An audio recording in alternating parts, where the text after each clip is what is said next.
Oh, well, hello, Governor. That's a terrible British accent, I'm afraid. I'm a stuffed bear. What do you want? Yeah, well, Okay, so my stuffed bears had great accents. this interview's already gotten off on the wrong foot. All right. So, hey everyone, welcome to my fourth interview in my series of PMs who've been duped into meeting with a stuffed bear. Today's interview subject is Mr. Will Thompson. Welcome. Hello, thanks very much for having me. No, it's my pleasure. But before we get started, I'd like an apology. What, for abusing your British accent? No. So on August 24th, 1814, you and your countrymen burned down the White House, and I've not heard a formal apology, and I was hoping you could take care of that. I don't tend to apologise on behalf of an entire country. It's just not really something. You're the only Brit I've got in the room, so... Yeah, well, I'd love to, but I'm not going to. This is really awkward. This has already gotten off. I miss Amanda already. Okay. So, well, anyway, welcome. I was going to apologize for invading Canada, but fine. Nope, not happening. Not happening now. So, okay. So, welcome to today's interview. You work on the desktop team, correct? I do, that's right. Yeah, I look after more the modelling stuff than Amanda looks after visuals things. Ooh, that's interesting. Oh, okay, cool. Yeah, no, Miss Amanda actually had something she wanted me to ask you while you were here, so I'll do that, yes, because it's related to the modeling piece as opposed to the visuals, so. Go on. Oh, no, I'll get to I have 11 questions or so. Wow. Or actually 10. The first one was to apologize for the War of 1812, which you failed miserably on, so, so I'm down to 10, so. I'm hoping the rest of the questions I can do a little better. You couldn't do worse. All right. So, so you moved here, obviously, from jolly old England. Mm-hmm. What was it like moving your family across the pond, as they say? I expected it to be a really arduous task. At the time, it was only me and my wife, so we didn't have kids at the time. I expected the conversation to be, oh, by the way, you know, I've been offered a job in the US. How do you feel about moving across the Atlantic? And I thought she was going to turn around and say, hey, have some lengthy drawn out argument and we have some debate about whether we're happy leaving our families and stuff. But she kind of said, yeah, why not? And actually it was really smooth. So moving, the process of getting here was pretty good. It was a bit of a culture shock, as you can imagine. Oh yeah, absolutely. I mean, I know that somebody very close to me moved here from the East Coast, and it was quite a culture shock. The East Coast of the United States, not the East Coast of Great Britain. I was the West Coast of the UK, so yeah, sure. Yeah. You know, even what is it, 1,500, 2,000 miles across the USA is a big shock. But 4,500 miles from little old England. No. Big change. I can imagine. Yeah, no. Oh, that's cool. That's really. So, how long ago did you move here? That was 6 years ago. Oh wow. Oh, cool. And you like it here? I do. I love it here. I think it was a really weird. So, like I said, it's a big culture shock. But some things are really similar. It still rains a lot. That's true. It does. It does rain a lot. And we found that getting used to the culture in the Pacific Northwest around Seattle, it's surprisingly similar to the UK. I think the rain helps. So there's a lot of certain state of mind. I see. So there's a lot of coffee drinking hipsters in your neck. There are a lot more now than there were. In fact, I left and it was not massively popular. The barista culture has increased significantly in the UK in the last 6 years. Hey, can I ask? Do you refer to your move as your own personal Brexit? Brexit was just a twinkle in someone's eye. Oh, I see. Oh, yes, Nigel Farage, if I've read the papers correctly. Okay, so, okay, cool. All right, so what are you working on the desktop team right now? So, like I said, I look after most of the modeling things, but that can mean all different things, everything from DAX, like you mentioned, to things like the PBIX file format. So we're doing a lot of work there. One of the things that we hear a lot of feedback is people who want to programmatically change PBIX files, either because they're creating them like they're an ISV and they want to produce the files to distribute to their clients, or in an organization where they're trying to do things like source control on PBIX files and move from one environment to another and change the connection string as they go. There's work that we want to do to help people find easier ways of doing that too.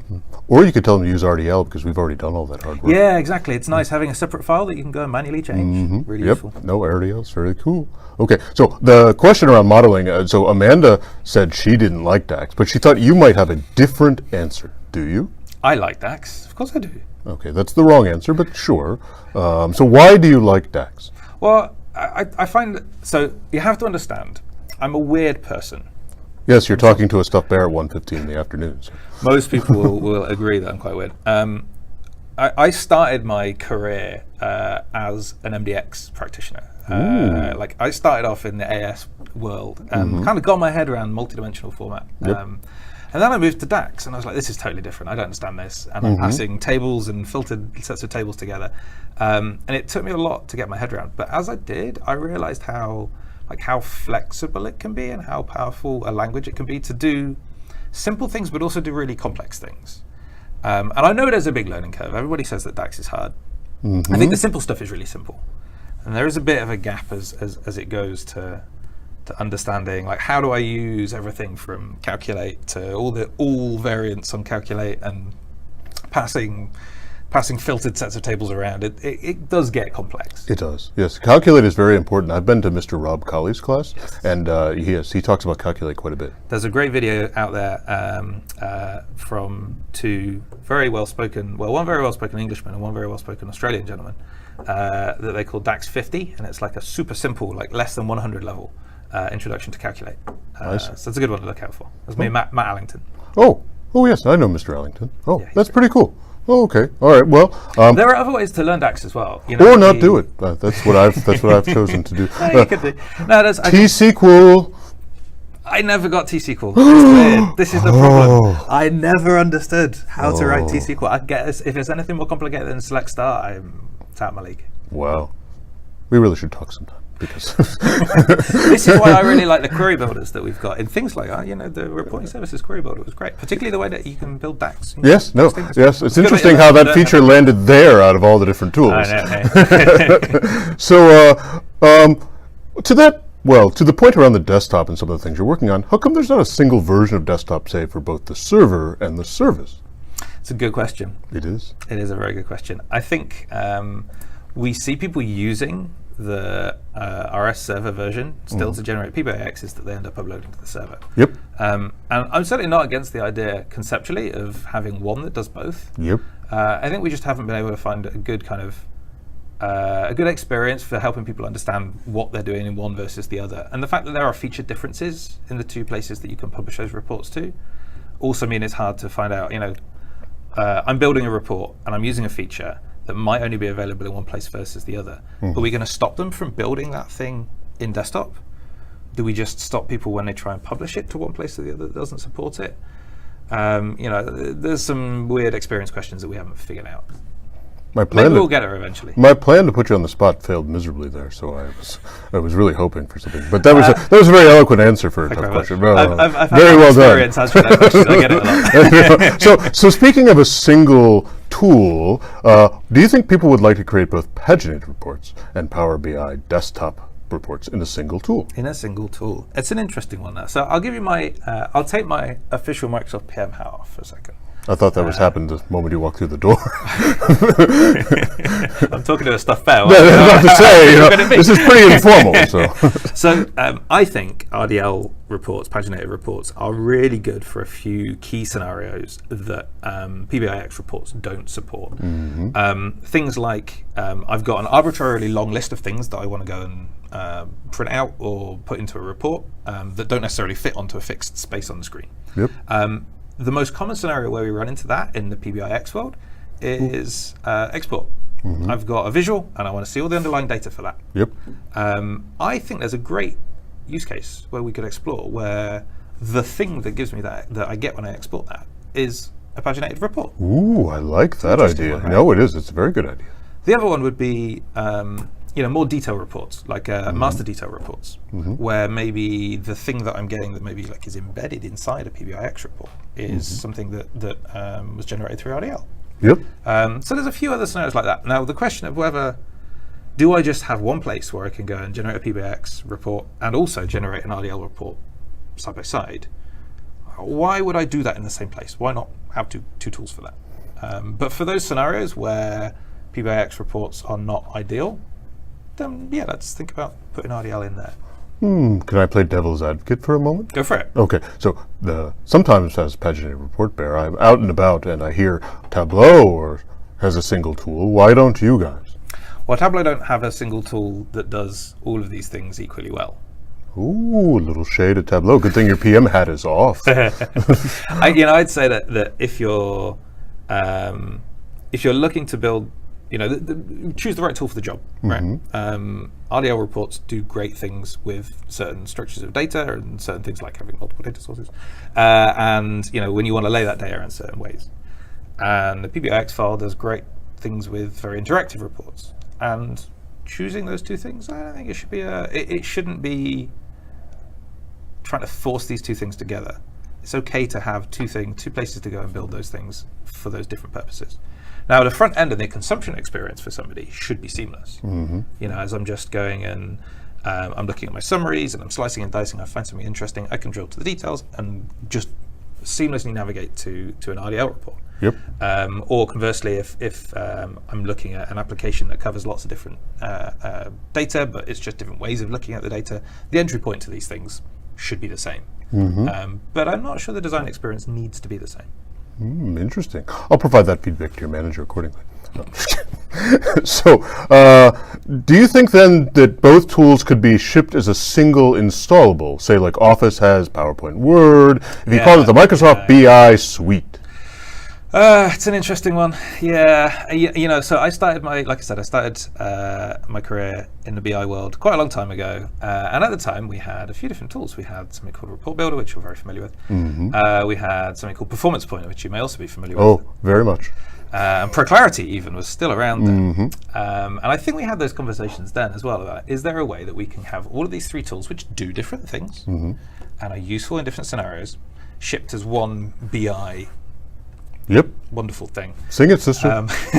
It never happened. Yes, I'm painfully aware of that. I mean, ProClarity and Performance, we know that. Do you ever keep in touch with, was it ProClarity Panda? Was he a guy? I don't know, but now I'm looking that up as soon as this interview is over. No. So the idea of having these things shipped as one package is a nice idea. Again, it depends on the users, right? Because we've got a lot of people out there who are just going to use the service and don't need to do anything on-prem. Conversely, we've got people who can only do things on-prem for regulatory or whatever reasons. So what's the how many users are there out there who would really benefit from having both? Is it worth us going investing in that, or do we just say, hey, you get two, you can go and download them separately for people who need it? Really? Can't help us out at all? We'd love to love to piggyback on your popularity, but that's fine. Oh, see how it is. Tried my best. Okay, so thank you for that. So a question did come in on Twitter. Amazingly, in less than 3 days, I have 240 Twitter followers, which is a little insane. You are fantastic. You have been really your rise to fame on Twitter is meteoric. It's meteoric and a little frightening. I think people have better things to do. But so, are there going to be any investments or improvements on the cool visuals you have out of the box? You should have asked Amanda. Well, the question didn't come in on Twitter at that point. So you should have asked I have the desktop. I have one of the desktop PMs here. Yeah, we're always looking at ways to improve the out of the box visuals, whether it's rounding out existing capabilities. So one of the features that I own is the conditional formatting, the expression-based formatting stuff. So we've just launched that in April. We had some of the first things where you can dynamically set a title based on an expression. We want to bring that to basically every property and every visual. So whether it's obviously colors we can kind of already do, but things like text colors for a KPI card, or axis ranges so that you can dynamically change the range, the size of a chart. So stuff like that, kind of rounding out those features. And Amanda's always looking at new charts or new capabilities for those charts that help just make them look cooler. But I think where we see the biggest kind of set of the biggest changes for cool new things is always custom visuals. The community out there are producing cool new things and interesting new ways of visualizing data all the time. And go look at Charticulator as well. Charticulator was a Microsoft research project. It's a very kind of drag and droppy environment, but outputs custom visuals. So you can kind of go and build anything you want there to look at data any way you want. Just because something's new doesn't mean it's cool necessarily. There are older things that are cool as well. There are. Your tie, for example, is very cool. Wow, that was a shot. Okay, so I love it. I was looking for a bear-sized Power BI tie. I thought a Power BI yellow tie. That's a tease. Would be really nice. It really would. Maybe you can get on that by the time MBAS rolls around. That's so when I show at the idea. BI Power Hour and do my duet with Baby Shark with you, then. I'm not singing. Are you it right spoiling? Now. No. I assure you, I'm not. So I asked Amanda this question. I'm curious as you. What was the favorite feature you've ever worked on? My favorite feature I've ever worked on. Oh, and they cover so many different areas as well. So one of the most interesting ones that I think it kind of had the biggest, maybe the thing that had the biggest impact was drill through, drilling from one report page to another. It's like that changed the way, in the same way that Amanda always says bookmarks was the biggest thing that kind of changed the way that people use Power BI. I think drill through did the same thing, that it stopped people from having to try and lump everything together in one page, because now you can say, okay, well, I found something interesting and I can go somewhere else and do something different with it. And it was also really fun from like a design challenge. It was interesting to try and say, how do we come up with the experience for it that fits with other things that are in the UI without introducing too many new concepts. Yeah, you just caught up to SSRS. Nice job. Yeah. No, that's cool. It'd be great if you could drill through from a desktop report to a paginated report. Wouldn't it? Yes, it would. That would be fantastic. Do you have any engineers available? That could It's the thing. It's the next thing on the list, right? We're just about to It's allow you to always the drill next from thing. one PBIX to report to another PBIX report. The next logical steps to an RDL report. Yes, it is. We're still working on it. We need to get the parameters working properly in Yes. RDL reports. Oh, and then I have an interesting thing to show you after this particular interview. So around that, yes. Okay, so if there was one thing you could improve about Power BI, what would that be? Making it easier for people to learn DAX. Touche. It's like, I love it, and I know it's like we've got things like quick measures where we're trying to get people to help kind of get a leg up on common scenarios, and then they can go back and look at the output and look at how that DAX formula was structured. But it's still difficult, and I'm kind of aware of that. And we want to help people not just to learn how to write DAX, but how to write performant DAX. Because you can tie yourself in knots with it, and we do. See people I like the tie reference. That was good. Yes. And we do see people, not taking full advantage of the language to make things as performant as they can. And I think there's a lot we could do to help people do that. What if you put a T-SQL head on analysis services and allowed people to just write it that way? Yeah, but if I try and write T-SQL, I write terrible SQL statements that don't perform as well. It's not all about you, Thompson. Okay, so all right. Who would you like to see as a future interview guest with Paginated Report Bear? You know what? I think Charles Sterling he would just be. He's just moved. He used to be on the Power BI front, and he's just moved into Power Apps world. Oh, so he's out. He's dead. It's just his personality and your personality. I don't know. I just feel like that would be an interesting match. I don't like anyone outshining me. What about your colleague Kim Manis? She would be good. I don't think she's going to do it though. Somebody suggested Amir. You should interview Kim's kids. Ooh, that's a good idea. You can interview my kids as well. Oh, you know the twin thing, right? Yes, I do. Yes. You both have twins. Godspeed. No, that's very challenging. Okay, so well. That was all the questions I had. This was a very interesting interview. I was really glad you offered to come. Oh, you have something else to say? Yes. One question that I saw on Twitter, somebody asked me what is the correct way to pronounce Bath? Now, I didn't see that. My hometown. This was Mr. Eldersveld. Oh, well then, absolutely. How do you do that? I think it was Mr. Eldersveld anyway. So my hometown is a town in the UK that I say. Well, sometimes they say Bath and sometimes they say Bath. And it depends who I'm talking to. When I'm talking to somebody well-spoken, I tend to say Bath. When I'm talking to not so well-spoken people, I say Bath. So that's how it goes. You could just say shower. Oh, see what I did there. That was hilarious. Yeah, it was kind of a weak way to end this, but okay. All right. Well, thank you very much, Will. It was great meeting with you today, and thank you so much for all my audience watching this. It's really been fun doing these with the DMs. We'll see. We have a couple other people who are in negotiations. Josh Kaplan's trying to hold me over a barrel, but we'll try and make that work. Over a barrel. I don't get it. Okay. So, all right. Well, thanks very much. Bye. Bye.